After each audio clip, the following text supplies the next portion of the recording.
A graça e a paz, queridas. Pode se assentar. Honra para mim estar aqui com vocês mais uma vez. Você não tinha vindo na casa nova? Que coisa linda esse lugar que o Senhor preparou, né? Que grande bênção. Fico tão feliz, tão grata ao Senhor por tudo que Ele tem feito na vida de vocês. E é uma alegria muito grande eu e o João estarmos aqui hoje. Antes de mais nada, eu fui informada que vocês estão falando sobre unidade, é isso mesmo, pastora Séries? Unidade, uau! Esse é um desafio. Esse é um desafio dos nossos dias, onde há tanta comparação, tanta competição e tanto orgulho, não é verdade? Infelizmente, a gente vê, através das coisas mais cotidianas, mais comuns, mais simples, como todo mundo tem uma opinião, como todo mundo tem razão, né? Cada um puxando a sardinha para o seu lado, é um tempo de tantas polarizações, e esse é um retrato de uma falta de unidade. Infelizmente, isso não é uma característica só do século, uma característica desse tempo, mas infelizmente, a gente também observa isso dentro da Igreja de Cristo. E o Senhor está nos atraindo para um tempo de crescimento. O Senhor está nos esticando, vamos dizer assim, né?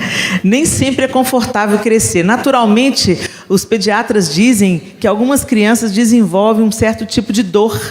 Dor nas articulações, na fase do crescimento, quando a criança está dando aquele estirão, aí sente dor nas articulações. E espiritualmente não é muito diferente, gente. Se você lembrar da sua história aí, você vai pensar que o momento que você mais experimentou crescimento na sua vida foi um tempo de falta, um tempo de privação, um tempo de luta, um tempo de dificuldade, um tempo de você pensou assim, meu Deus, será que Deus me esqueceu? E aí depois que você passou e olhou para trás, uau, foi bom passar por isso? Não, não foi bom passar por isso não, mas valeu a pena, como diz a canção. Eu saí melhor dessa situação, eu saí mais empática dessa situação, eu saí com meu coração dilatado, né? Então, o conforto que a gente tem na nossa vida é que nada, absolutamente nada que Deus permitir na nossa vida vai ficar infrutífero. Essa que é a beleza de pertencer a Deus, né? Como diz a canção, como é bom poder pertencer a um Deus de amor. Como é bom poder confiar em sua fidelidade. Eu descanso em ti, eu espero em ti, eu te adoro, Deus de amor. Ele faz com que todas as coisas cooperem conjuntamente para o nosso bem. Amém?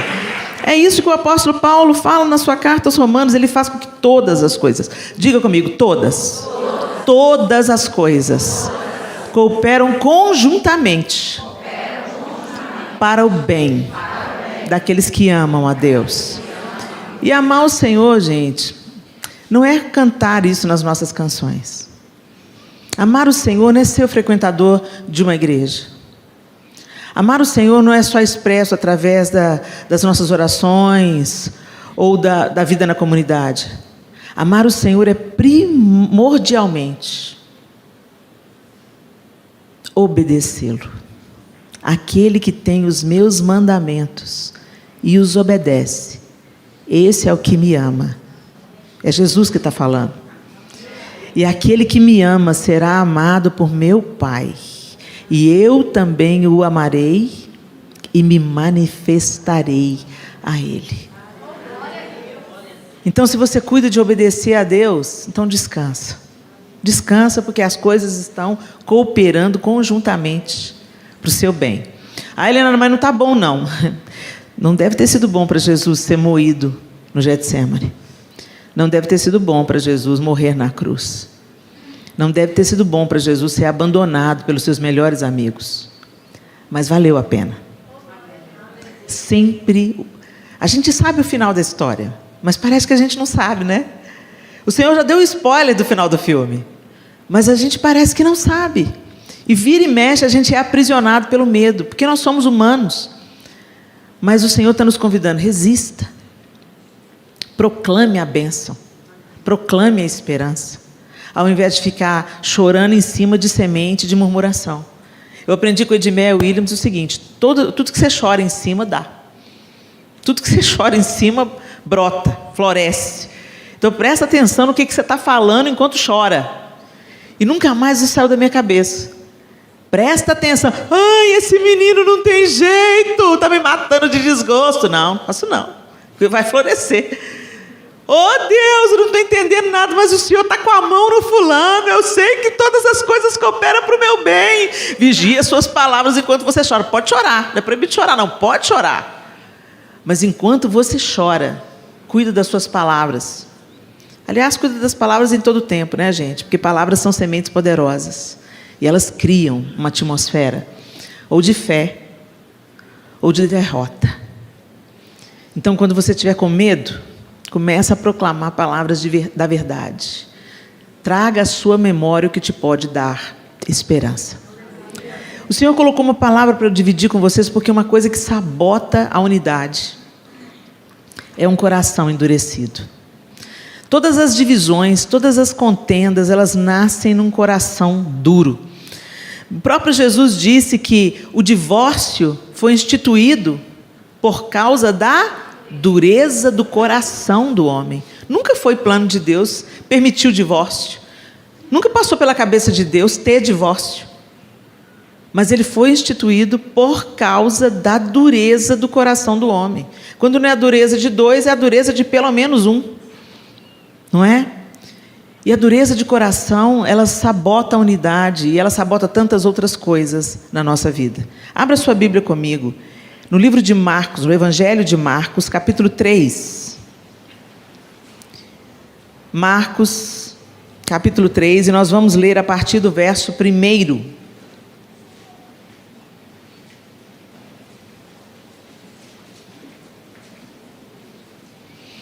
Eu estou usando a versão NVT, talvez seja um pouco diferente da sua, mas fica ligado aí, porque o texto quer dizer exatamente a mesma coisa, ok?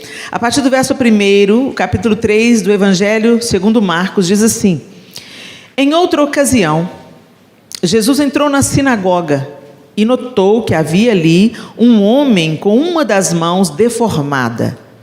Os inimigos de Jesus o observavam atentamente. Se ele curasse a mão do homem, planejavam acusá-lo, pois era sábado. Jesus disse ao homem com a mão deformada: Venha e fique diante de todos. Em seguida, voltou-se para seus críticos e perguntou: O que é que a lei permite fazer no sábado? O bem ou o mal? Salvar uma vida ou destruí-la? Eles ficaram em silêncio.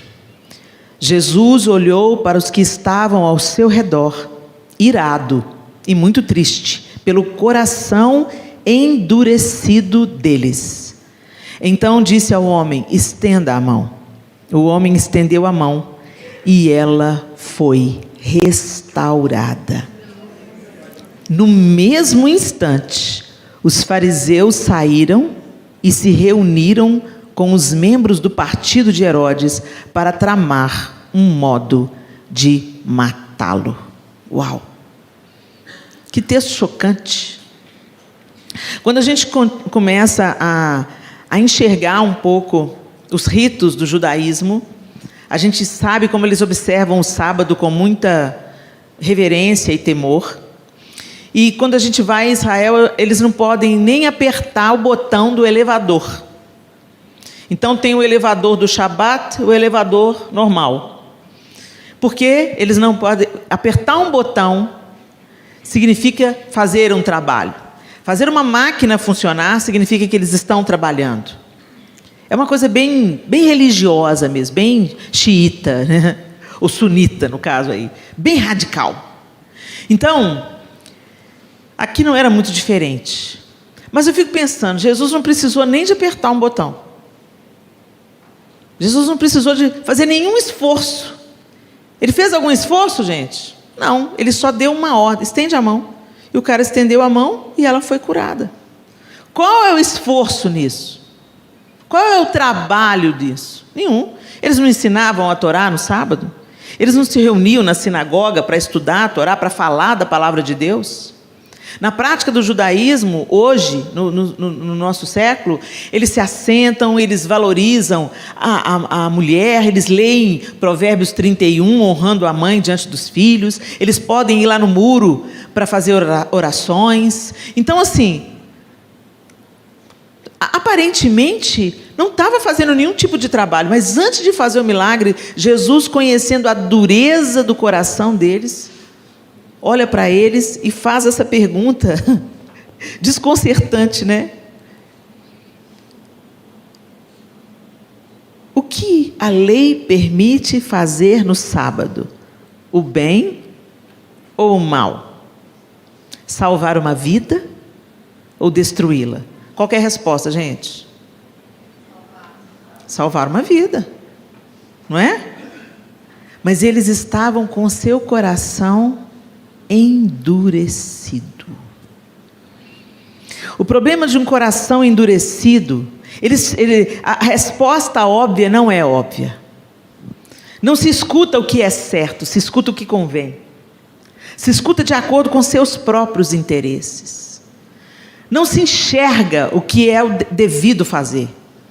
A pessoa se apega demasiadamente àquilo que ela acredita, àquilo que ela sabe, àquilo que ela entende ser o melhor, e ela não abre precedentes, ela não abre ouvidoria, ela não quer entender o processo, ela só quer fazer, executar o que ela acredita. É do meu jeito, na minha hora, do jeito que eu quero.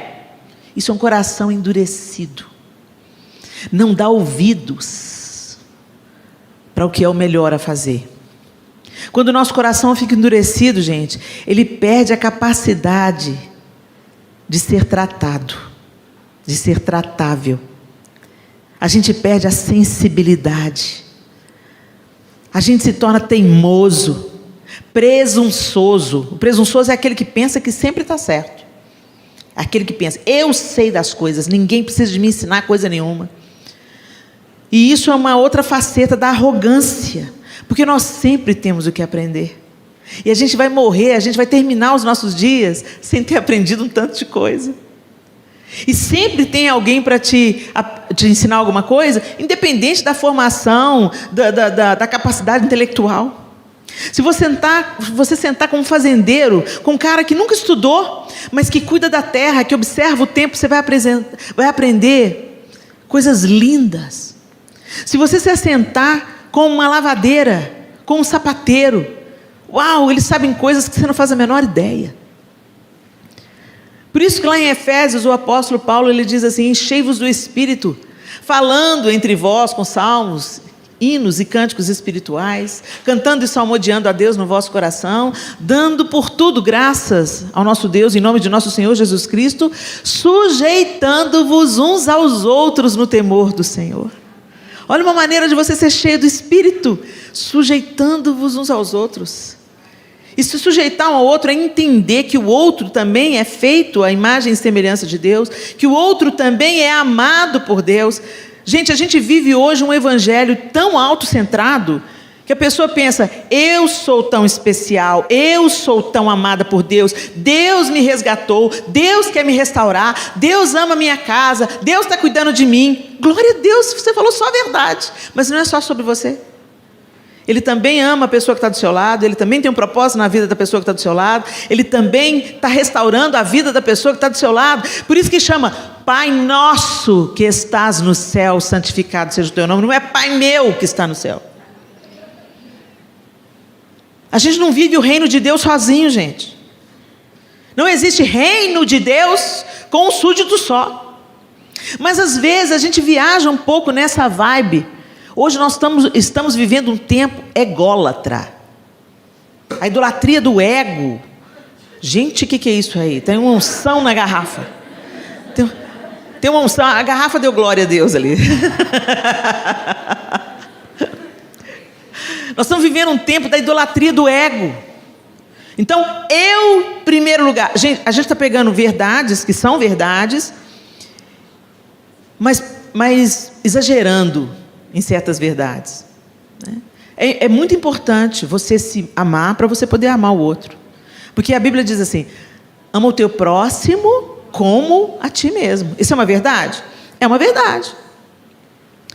Mas isso está sendo tão mega valorizado que as pessoas que se dizem cristãs estão se dando ao luxo de descartar algumas pessoas. Ou de buscar um relacionamento simplesmente baseado naquilo que ele vai te proporcionar. Imagina se Jesus pensasse assim, hein? Não, gente, o cristão é movido por aquilo que vai proporcionar ao reino de Deus. Um dia você teve uma vida complicada e alguém investiu em você, orou por você, teve paciência de ouvir suas besteiras, te escutou e te acolheu no dia ruim, que você estava cheio de bobagem na cabeça, querendo fazer loucura. Aí você gostou, quando você foi acolhido, quando você foi perdoado, quando você foi aceito, quando tiveram paciência com você.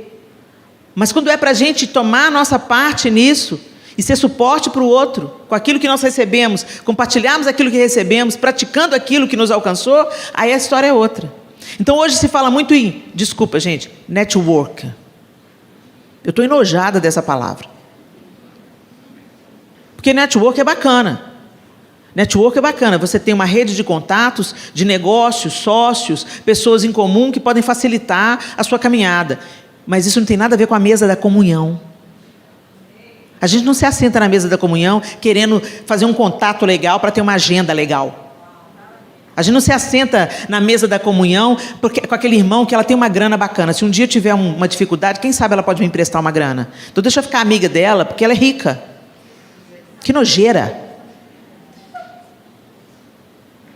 Então a gente está trazendo uma mentalidade do século que só se aproveita do outro e trazendo para a igreja. Não, gente, na igreja de Jesus é diferente. Na igreja de Jesus, cada um de nós vem com aquilo que pode oferecer.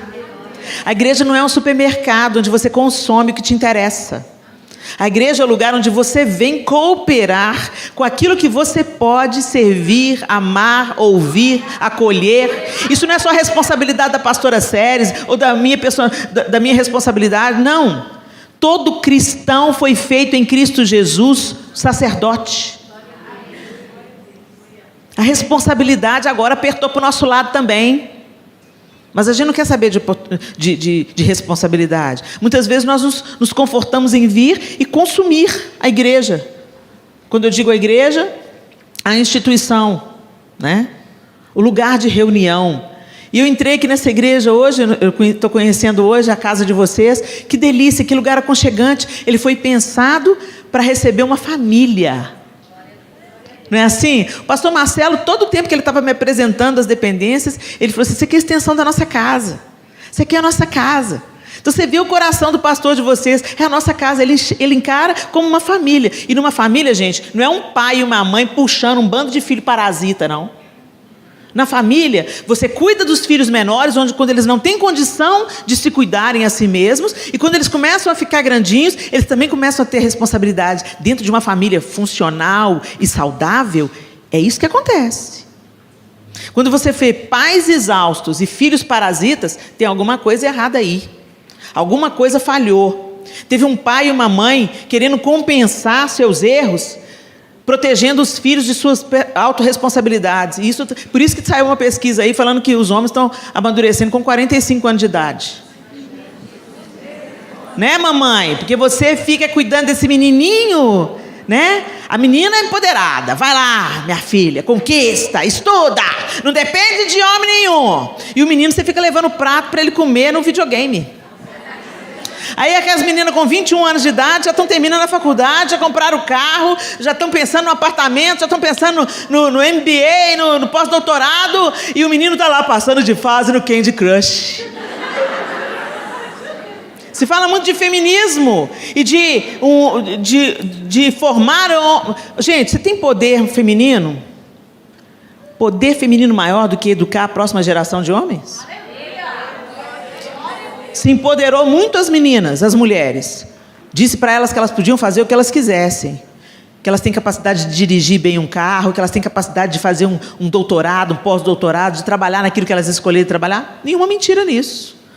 O problema é que não se ensinou aos homens a assumir responsabilidade, a ter uma palavra só, a valorizar uma mulher mesmo quando ela fica feia por ter dado à luz a 4 filhos, mesmo quando ela envelhece, porque envelhecer faz parte do processo. Não se ensina isso aos homens. Aí a gente vê uma geração inteira de meninões, de meninas superpoderosas e infelizes, e que estão achando agora, nas relações do mesmo sexo, uma alternativa à sua solidão, ou à sua incapacidade de lidar com uma geração de homens frouxos. Você é mamãe? Presta atenção nos homens que você está criando. Tem hora que os pais entram para fazer um corte, sabe? No nosso excesso de cuidado. Você fala, não, deixa ele ir de carro, está muito perigoso. E o pai fala, vai menino, vai pegar o ônibus. Não, mas o tempo está muito perigoso. O tempo está muito perigoso mesmo, gente. Nosso medo é justificado, mas o Senhor cuida. Nem um fio de cabelo vai ser tocado nos nossos filhos se eles foram consagrados ao Senhor. E se foi tocado é porque o Senhor permitiu, o dia dos nossos filhos chegou. É duro a gente falar sobre isso, gente, mas a gente está dando vazão para o nosso medo e para os adoentamentos do nosso tempo. E isso está sabotando as relações humanas. Está todo mundo quebrado. Um bando de mulher infeliz, um bando de homem infeliz, e chamando isso de liberdade. Bé. Então vamos pensar o que a gente está fazendo.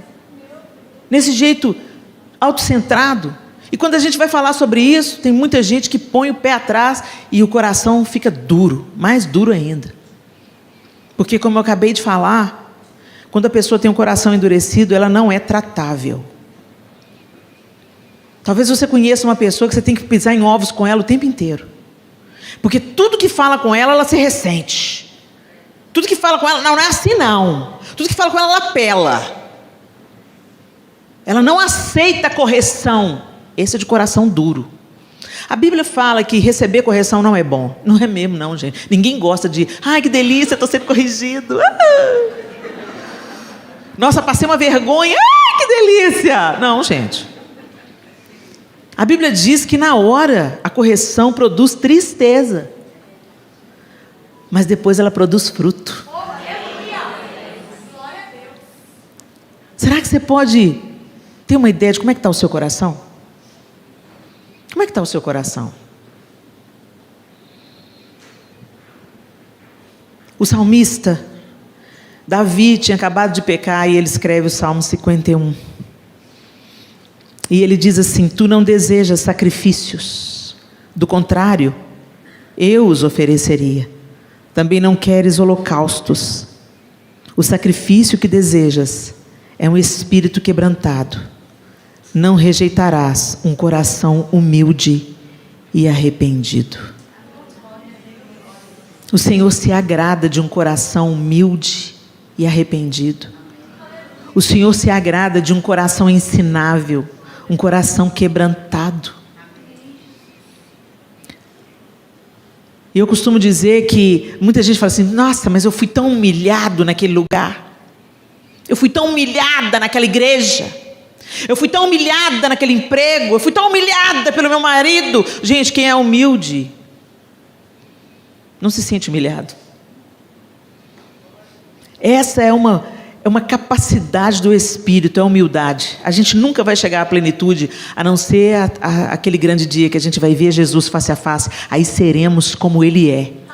Mas Jesus, Ele diz assim: vinde a mim, vocês que estão cansados e sobrecarregados, eu vos aliviarei. Tomai sobre vós o meu jugo, porque o meu fardo é leve, e aprendei de mim, que sou manso e humilde de coração, e achareis descanso.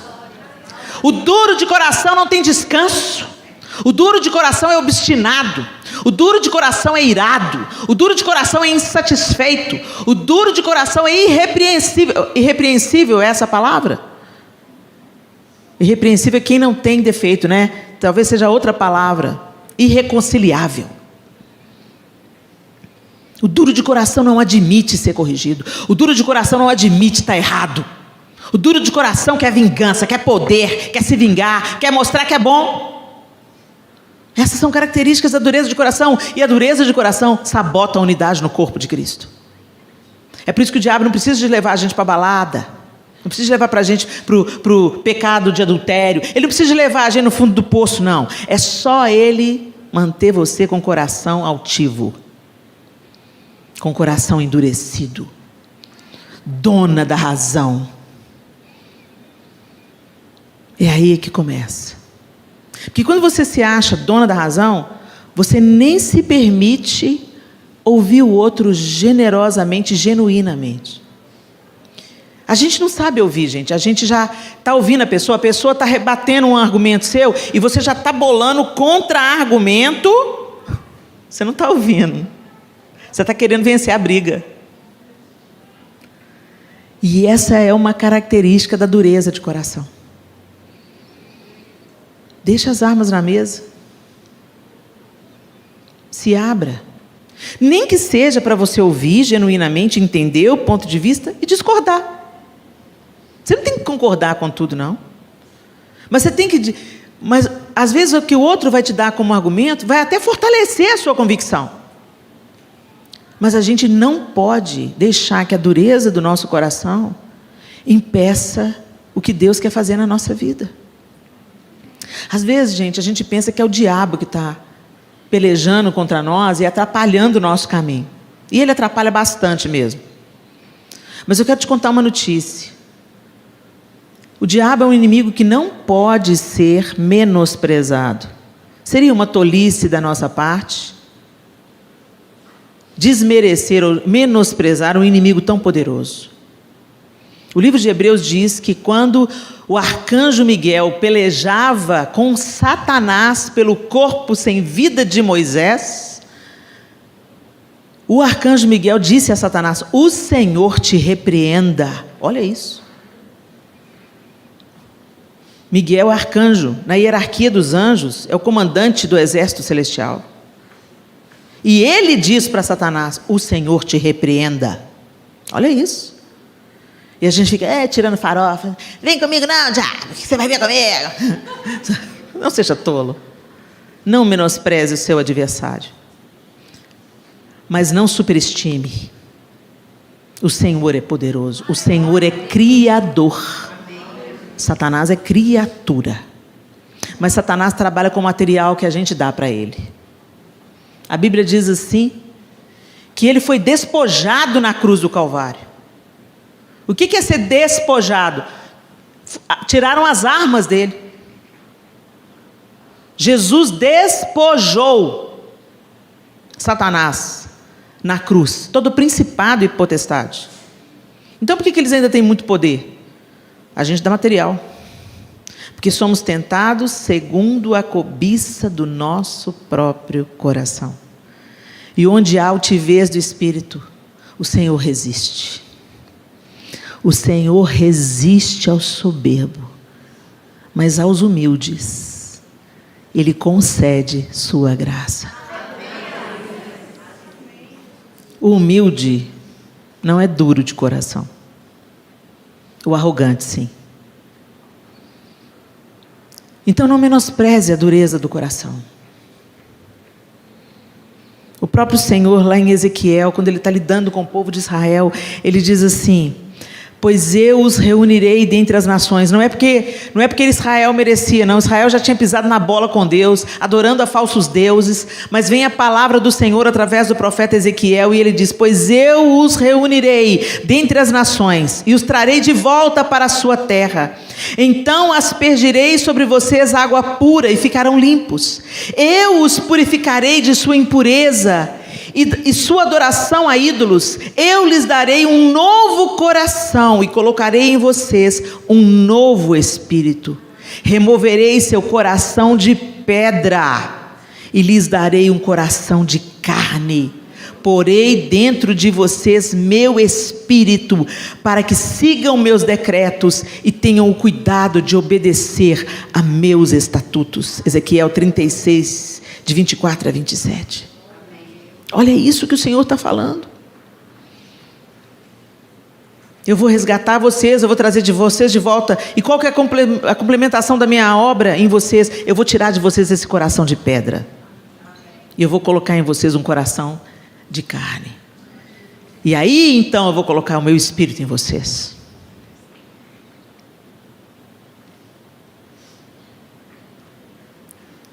Em outro texto, que está lá em Hebreus, pode abrir aí, Hebreus 3, Hebreus capítulo 3, de 12 a 15. Hebreus 3, de 12 a 15, diz assim: portanto, irmãos, cuidem para que nenhum de vocês tenha coração perverso e incrédulo, que os desvie do Deus vivo.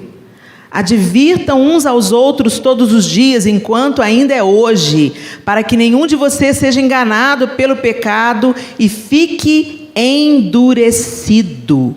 Porque nos tornaremos participantes de Cristo, se, de fato, mantivermos firme até o fim a confiança que nele depositamos no início. Lembrem-se do que foi dito: hoje, se ouvirem sua voz, não endureçam o coração como eles fizeram na rebelião. Quando ouvides a voz do Senhor, não endureçam o vosso coração. Eu me lembro de uma amiga, um tempo atrás, que ela chegou em casa e ela falou assim com o marido dela assim, ela tinha escutado uma pregação minha e eu tinha falado sobre generosidade, sobre repartir o que nós recebemos, que tudo que nós recebemos não é só para nós. Tudo que nós recebemos é para ser compartilhado. Se você tem um carro, ele não pertence só a você, ele existe, Deus confiou esse carro a você, é para servir a sua família e é também para ser um instrumento no reino de Deus, para servir outras pessoas. Se você tem uma casa, que bênção, você tem uma casa, mas ela não é só sobre você e a sua família, ela também pode ser colocada a serviço do reino. E assim, tudo que a gente recebe, a nossa roupa, nosso sapato, nosso carro, nossa casa, nossos bens, eles pertencem a nós, eles servem a nós, a nossa família, aos nossos amigos, mas eles também têm que ter, a gente tem que ter esse desapego, de que tudo que recebemos de Deus, recebemos pela graça, e que isso também pode ser um instrumento para abençoar outras pessoas. Eu estava falando sobre isso, e eu falei assim, sabe aquela calça 38 que te servia, não te serve mais? Libera essa calça do armário, menina. E aí a mulherada ficou alvoroçada, eu falei assim, não, eu estou guardando, porque um dia ela vai voltar a servir. Eu falei assim, estou feliz com a sua fé, mas o Senhor é fiel para te dar outra calça 38 quando você alcançar o novo peso. É agora, ela te cabe hoje? Não, então ela não te pertence hoje, libera a bênção. E aí ela chegou em casa depois dessa palavra e olhou no guarda-roupa dela. E ela falou com o marido dela assim, a Helena falou isso. Tem um tanto de roupa nesse armário que não me serve. Aí eu estou sentindo uma vontade de doar. E o marido dela escutando. Eu estou sentindo uma vontade de doar. Mas sabe aquela história? Vontade de dar e passa, né, gente? Ela olhou para o guarda-roupa, fez. Não tirou uma peça, fechou. Aí o marido dela falou, escuta aqui, você não vai doar a roupa, não?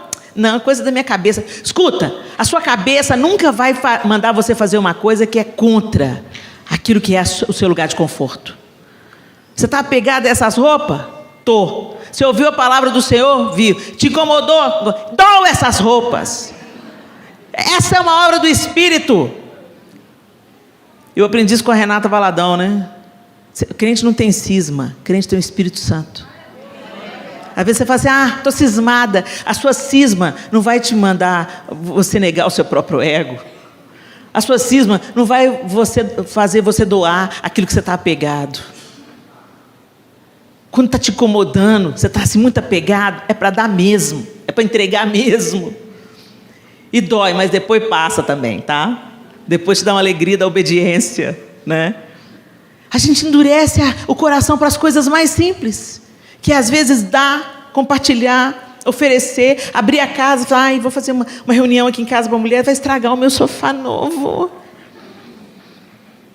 Vamos cuidar das nossas coisas, vamos ser excelentes e bons mordomos daquilo que Deus nos confia, mas não apegados. Tem uma música dos Arraias que eu amo, que fala assim, me dê somente aquilo que de imediato eu possa abandonar. Oração corajosa essa, né? Me dê aquilo que eu possa abandonar de imediato, se o Senhor me pedir. Por que vocês acham que Deus mandou Abraão subir o Monte Moriá e entregar Isaac? O pessoal fala assim, eu estou entregando o meu Isaac. Isaac nada, porque Isaac foi devolvido. Às vezes você vai ter que entregar mesmo, sem devolução, porque aquilo tem o poder de te aprisionar. Não endureça o coração. Se a gente endurece o coração para coisas, e nós mulheres, a gente endurece o coração para coisas. Pensa no tanto de coisa que você tem que você não usa. Faz esse exercício comigo agora. Tem um tanto de coisa que você não usa há mais de 6 meses e fica assim, mas eu vou usar. Sméagol. Quem assistiu O Senhor dos Anéis? My Precious. Não solta de jeito nenhum. A gente deixa R$300 no salão fácil. Faz um corte, uma hidratação, luzes, R$300 fica lá fácil, barato R$300, dependendo do salão que você for. Faz a mão, faz o pé, faz uma escova, corte cabelo, fácil. E você não dói na sua consciência nem no seu bolso. Você sai toda feliz. Aí, na hora do dízimo, da oferta, você cata as moedas no fundo da bolsa. Isso é coração duro, gente. Tem uma movimentação de missões. Nós temos que levantar uma oferta de missões. Gente, você economiza não sei quanto para comprar uma bolsa, porque aquela bolsa vai impressionar as pessoas. Ô, gente, quem gosta de você não precisa ser impressionado por marca. Isso é uma mentalidade do tempo. Não estou falando que é pecado você ter uma bolsa cara, não, gente. Não é isso que eu estou falando, não. Eu estou falando que qual que é a sua medida de valor? Tem algumas marcas que estão alugando bolsa. Sério. Você pega uma Hermès alugada.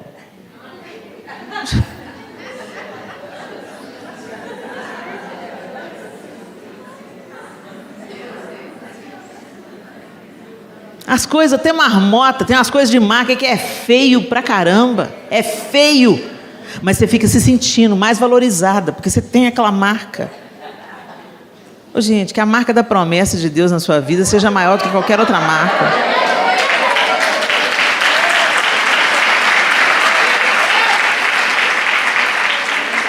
Coração duro. Isso é dureza de coração. E às vezes a gente não percebe, sabe, gente? O pior do coração duro é que é igual mau hálito. Todo mundo sabe. Todo mundo sente o cheiro do seu coração duro, mas você não faz a menor ideia e ninguém tem coragem de te dizer. Mas eu vim aqui hoje te dizer: quando ouvires a voz do Senhor, não endureçais o vosso coração. Não endurece. Simplifica a vida. Sabe por quê, gente? Porque se a gente endurece o coração e o Senhor tem um propósito na nossa vida, Ele vai ter que amaciar. Quem aqui já comeu carne de segunda? Você sabe, gente. Chão de dentro, você tem que dar umas marteladas nele para virar bife. Tem que bater. Não é igual filé mignon. Filé mignon já vem macinho. Mas o chão, você tem que fazer um bifinho mais fino e pá. Eu lembro de minha mãe batendo. Hoje nem vende mais esse utensílio, né? Hoje tem produto para maciar a carne. Mas a mamãe batia mesmo. E como Deus usa métodos ortodoxos, eu tenho certeza que às vezes Ele tem que bater na gente igual o chão de dentro, para a gente ficar macio. Então tem certas circunstâncias que vêm para a nossa vida e Deus fala: deixa, eu vou trabalhar através disso. Eu vou amaciar ela através disso. Eu sei o seguinte, gente, que eu tenho uns 10 anos que eu estou levando martelada. Mas está prestando, está me amaciando, neném. Diz o João que está me amaciando. Você não percebe o quanto você era duro, até quando você começa a passar pelo processo. Não é fácil não, gente, tem dias terríveis. Tem dias que eu já falei, Jesus não vai mudar não, né? Sabe, tem dia que literalmente, teve um dia desse aí para trás que eu falei, Senhor, a esperança adiada apodrece os ossos. Se vai demorar ainda, me dá uma armadura para o próximo trecho, porque essa aqui minha já está toda perfurada. Põe uma armadura nova, Senhor, e me mantém na intercessão. É difícil, gente. Mas eu posso testemunhar para vocês. Eu não sou a mulher dura que eu era mais. Tem um pastor amigo meu que falou assim, olha, se você está sendo golpeado no mesmo lugar por muito tempo, ou Satanás achou a sua fraqueza, ou Deus achou a sua dureza. E eu prefiro estar nas mãos de Deus. Então, se Ele está permitindo ainda, é porque ainda tem coisa para trabalhar em mim. Ainda tem coisa para trabalhar no João, ainda tem coisa para trabalhar na nossa casa. Às vezes você não entende, às vezes você não vai nem entender, mas cooperam conjuntamente para o bem daqueles que amam a Deus. Deus não está trabalhando só naquela pessoa, Ele está trabalhando em todo mundo que está perto. É assim que Deus faz. É igual uma colcha, sabe? Um tear. Ele vai tecendo. Tem uma música do Estênio Márcio que chama O Tapeceiro. Depois você procura no YouTube e escuta. Estênio Márcios, Tapeceiro. Tapeceiro, grande artista, sabe o fim desde o começo. Ele vai bordando. Ele vai fazendo a tapeçaria. Você olha do avesso, você não entende nada. Parece tudo uma emaranhada de coisa, mas quando vira do lado direito, uau, que lindeza que é. E é assim que Deus não dá ponto sem nó. E não é só sobre nós. É sobre gente, pessoas ao nosso redor. Nessa jornada, quantas mães chegaram perto de mim e falaram assim, eu não desisti do meu filho, porque você não desistiu da sua. Eu continuo orando pelo meu filho, porque você permanece orando pela sua. Você me ensinou a amar minha filha, porque eu queria pôr ela para fora de casa, porque ela me passava vergonha, e você ama sua filha, mesmo ela vivendo a vida que ela está vivendo. Gente, amar não significa aplaudir, não significa concordar. A gente nunca vai ser conivente com o pecado. O amor confronta, o amor fala a verdade. Mas não só fala a verdade. O amor também abraça, o amor também acolhe, o amor da comida, o amor da casa, da cama, sabe como? Eu não merecia nada quando Jesus me deu a vida dele. Eu não sabia nem quem era Jesus, eu não tinha nem nascido. Ele me deu a vida dele. E o padrão que ele colocou para a gente é esse. Como eu vos amei, que vos ameis uns aos outros. Ele não me amou quando eu estava pronto, Ele não me amou quando eu correspondia, Ele não me amou quando eu aceitava, Ele não me amou quando eu entendia o seu amor, mas Ele me amou, e foi porque Ele me amou primeiro, é que hoje eu posso dizer que eu amo. Nós o amamos porque Ele nos amou primeiro, não é isso que João diz? E essa é a realidade. Nós só o amamos porque Ele nos amou primeiro. E quando nós temos o coração endurecido, a gente começa a trazer para Deus as nossas justificativas. Deus, por que você está permitindo que eu estou vivendo isso? Deus, por que eu estou passando essa vergonha, essa humilhação? Deus, por que o Senhor não muda essa situação? Deus, eu estou te servindo, estou na sua casa, por que o Senhor não faz alguma coisa? Gente, Deus não nos deve nada. Ele já deu tudo e Ele deu o seu melhor, Ele deu o seu filho. A gente merecia o inferno e a gente ganhou vida e vida em abundância.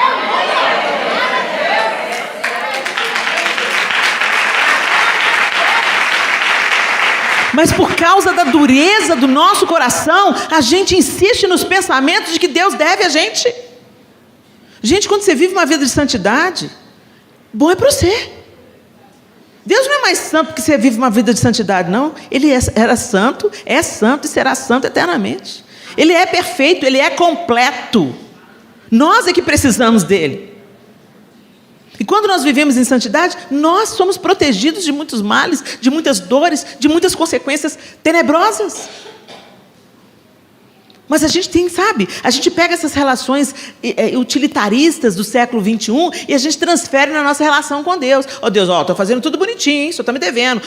Sou dizimista, ofertante, trabalho com missões, dou minha vida na igreja, limpo os bancos, limpo as cadeiras, olha como é que eu sou humilde. Senhor, o Senhor me deve uma. Isso é dureza de coração, gente. Tem preço para o ar que você respira? Enche o pulmão de ar aí. Você só está vivo porque Deus te dá a vida para viver. Você só acordou hoje de manhã porque Deus permitiu que você acordasse. Você veio andando para cá porque Deus te dá vigor, Deus te dá saúde. Deus te deu pernas. Você come e sente o sabor das coisas. Olha que dádiva. Quando você estiver muito atribulado, vai passar um diazinho no hospital. Senta lá na galera que está esperando quem está sendo operado. Faz um bem. Você acorda para o tanto de dádiva que você tem e nem percebe. Não endureça o seu coração.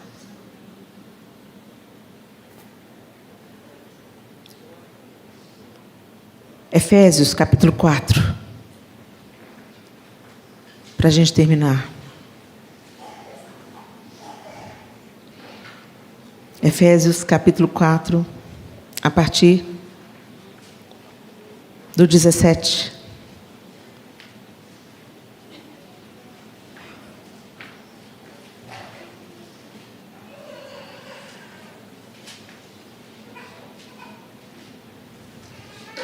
Efésios 4:17 diz assim: assim, eu lhes digo com a autoridade do Senhor, não vivam mais como os gentios, levados por pensamentos vazios e inúteis. A mente deles está mergulhada na escuridão. Andam sem rumo, alienados da vida que Deus dá, pois são ignorantes e endureceram o coração para Ele. Tornaram-se insensíveis, vivem em função dos prazeres sensuais e praticam avidamente toda espécie de impureza. Mas não foi isso que vocês aprenderam de Cristo? Uma vez que ouviram falar de Jesus e foram ensinados sobre a verdade que vem dele, livrem-se de sua antiga natureza e de seu velho modo de viver, corrompido pelos desejos impuros e pelo engano. Deixem que o Espírito renove seus pensamentos e atitudes e revistam-se de sua nova natureza, criada para ser verdadeiramente justa e santa como Deus. Portanto, abandonem a mentira e digam a verdade a seu próximo, pois somos todos parte do mesmo corpo. Olha isso. Aqui o apóstolo Paulo, falando aos Efésios, ele faz uma comparação daqueles que estão mortos, alienados da vida de Deus. Eles endureceram o coração para Deus. Mas aqueles que andam conforme Cristo, eles deixam que o Espírito renove seus pensamentos e atitudes. Eles se revestem de uma nova natureza, criada para ser verdadeiramente justa e santa como Deus. E ele fala claramente, né, que se tornem como um só. Somos todos parte do mesmo corpo. Então, quando o nosso coração está endurecido, não existe unidade. Não existe ensino, não existe crescimento, amadurecimento. Nós ficamos aprisionados na nossa infantilidade espiritual. E o Senhor quer nos levar, nos conduzir a este lugar de crescimento. E neste crescimento, desfrutarmos da unidade. Unidade não é uniformidade. É tão lindo como Deus teceu a nossa individualidade, mas individualidade não é individualismo. Individualismo é o adoentamento da individualidade. É quando você se acha superior ao outro. É quando você acha que as suas características te tornam mais amado, mais especial, mais sábio. A gente está vendo aí um tempo de tanta disputa teológica.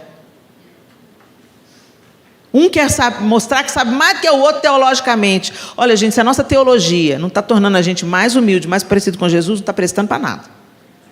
A gente tem que buscar conhecimento mesmo.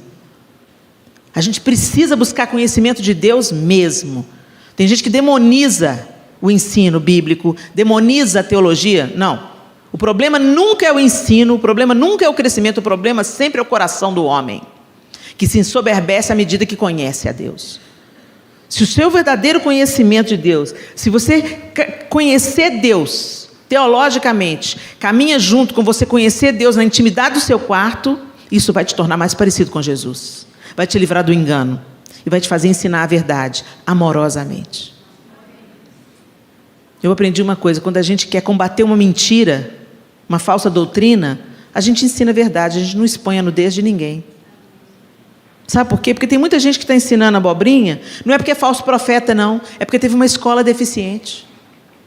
É porque às vezes teve o conhecimento e o estudo demonizado na sua religião, na sua, como é que fala? Não, na sua doutrina, não, como é que fala? Denominação. Às vezes tem algumas denominações que demonizam tanto o conhecimento e o estudo, que a pessoa às vezes lê a Bíblia, ela é sincera de coração, mas ela não tem uma análise, não faz uma exegese do texto, não foi ensinada a fazer isso, e aí ela começa a ensinar uma coisa errada.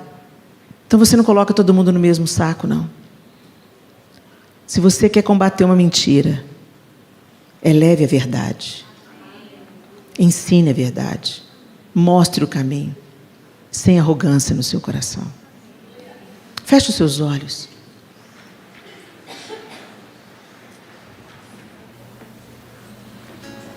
E deixe o Espírito Santo lançar a sonda no seu coração.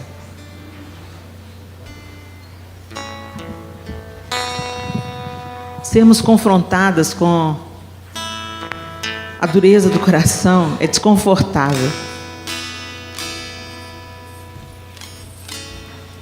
Às vezes, quando a gente não quer ouvir alguma coisa, ela incomoda, dá vontade de sair fora. Não gostei dessa palavra. Mas essa não é a palavra da Helena, gente. Essa é a palavra de Deus. Todo o tempo aqui eu trouxe para vocês textos que estão na Bíblia. Quando ouvires a voz do Senhor, não endureçam o seu coração. Aqueles que vivem distantes de Deus têm o coração endurecido.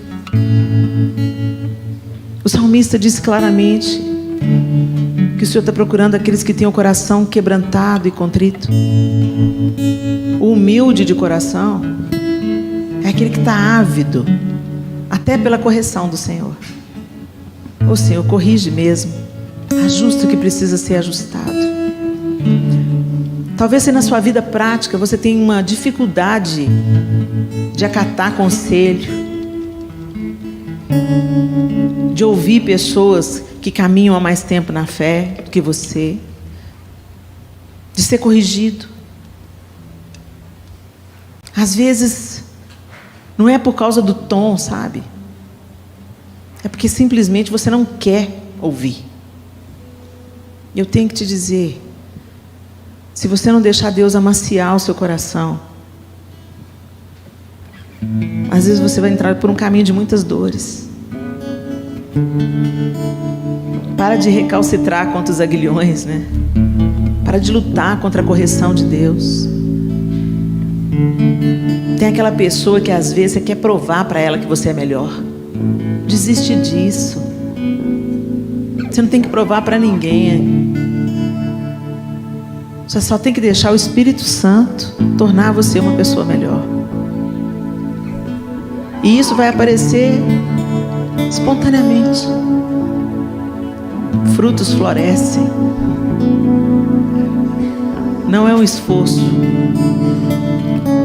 É uma entrega, é uma rendição que gera vida, que gera frutos. O Espírito Santo trabalha em você. Então que toda dureza de coração caia por terra nessa noite. E não sabote a unidade do corpo de Cristo. Não sabote a unidade entre vocês, mulheres. Mulheres têm tanto potencial de serem conselheiras, acolhedoras. Tem tanto potencial de ser refrigério. Mas também tem todo esse potencial pode ser revertido para o mal. Os comentários mais cruéis que eu recebo no meu Instagram são de mulheres.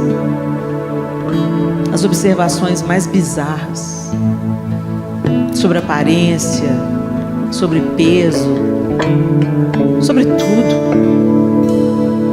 E eu olho com uma tristeza, tem tanto potencial aqui para ser uma encorajadora, e vira uma boca do capeta. Porque o diabo não desperdiça a mão de obra. Se ela não é usada para a glória do Senhor, ele recruta. Então, que em nome de Jesus, mulheres, que você se posicione com um coração maleável, humilde, contrito, um coração macio, um coração ensinável, e que você não traga a mão de Deus para o seu peito, porque Ele resiste ao soberbo. Às vezes você está pensando que você está lidando com Satanás, mas você está lidando com a própria mão do Eterno te resistindo. Que em nome de Jesus, ouvindo a voz do Senhor, vocês não endureçam o seu coração. Fique de pé, segura a mão da mulher que está do seu lado e nós vamos orar. Senhor, essa é a nossa oração cantada nessa noite, Deus. Nós estamos reunidas aqui na Tua presença, Senhor. Reunidas aqui diante do Senhor, para clamar ao Senhor. Faz de nós um jardim fechado, regado, cuidado pelo Teu Espírito. Afasta de nós, ó Deus, toda dureza de coração, toda obstinação, toda teimosia, toda rebelião. Ó Deus, em nome de Jesus, Senhor, que o nosso coração esteja rendido, entregue, formado pelo Teu Espírito Santo, a semelhança do Teu coração, Jesus. Afasta de nós a arrogância, a presunção. Ó Deus, nesse tempo de polaridades, ó Deus, que o Senhor seja o centro, que o Senhor ocupe o centro da nossa vida, dos nossos anseios, dos nossos afetos, da nossa segurança, nossa fonte. Ó Deus, perdoa, Senhor, toda dureza nas palavras, dureza nos pensamentos, toda resistência ao Teu Espírito. Nos perdoa, Senhor. Amolece o nosso coração, aquelas áreas endurecidas na nossa mente, ó Deus, que elas recebam água, as águas do Senhor, as águas que correm do trono, as águas que curam, as águas que limpam. Amolece, Senhor, a terra dura do nosso coração, Senhor, e nos dê um coração de carne no lugar de um coração de pedra, para a honra e para a glória do Teu nome, e em nome de Jesus. Amém e amém. Deus abençoe vocês.